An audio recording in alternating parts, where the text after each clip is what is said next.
To his friend Priscus, you, for your part, have most eagerly seized opportunities to oblige me, and I, for mine, feel indebted to none more gladly than to you, so I have decided to seek your help in particular, and it is my most fervent wish, and it is my most fervent wish that it will be granted for two reasons. You are in command of a really massive army and a position which gives you abundant scope of bestowing favors. Secondly, you have held this office for a long time, during which you have been able to advance your own friends. Now, turn your attention to mine.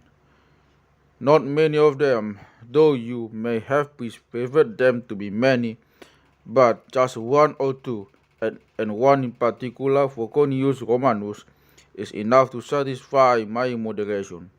My father was an eminent member of the equestrian order, and, and even more eminent was his stepfather, who was more a second father, deserving of this title because of his devotion to the son.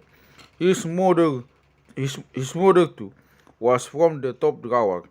Only recently he was a priest in Neger, Spain. You are aware of the discernment and high seriousness of that province. When we were pupils together, I regarded him with close and friendly affection. He has been my boon companion both in Rome and in retirement. We have shared both earnest and light-hearted pursuits. Could there be anyone more faithful as a friend or more pleasant as a companion? His conversation, his voice, and his features are wonderfully attractive. Then, too, as an advocate in the cause, he has a talent that is lofty, refined, attractive, blunt, and learned.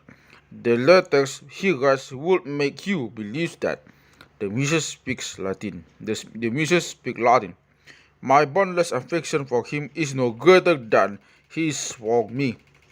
Indeed, since ever, ever since we were both young men, I have with the greatest eagerness bestowed on him all the favors that my years permitted.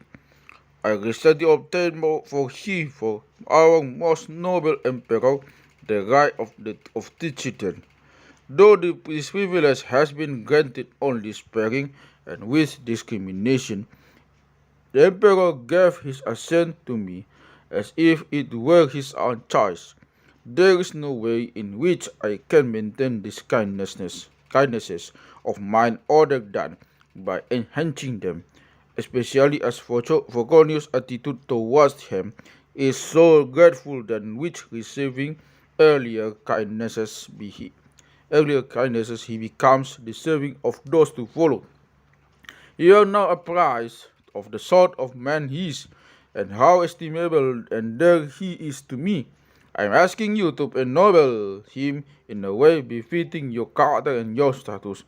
In particular, you must feel affection for him, for though you can accord him to the most honorable rank, you can grant him nothing more honorable than your friendship.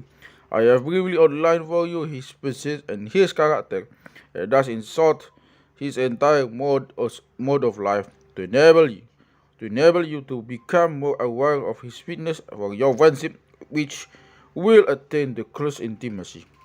I would have pressed my pleas further, but you, for your part, would not have wished to be solicited, solicited at length, and I for mine, will have solicited you throughout. But the person who makes the most persuasive request is he who professes the reasons for it. Farewell.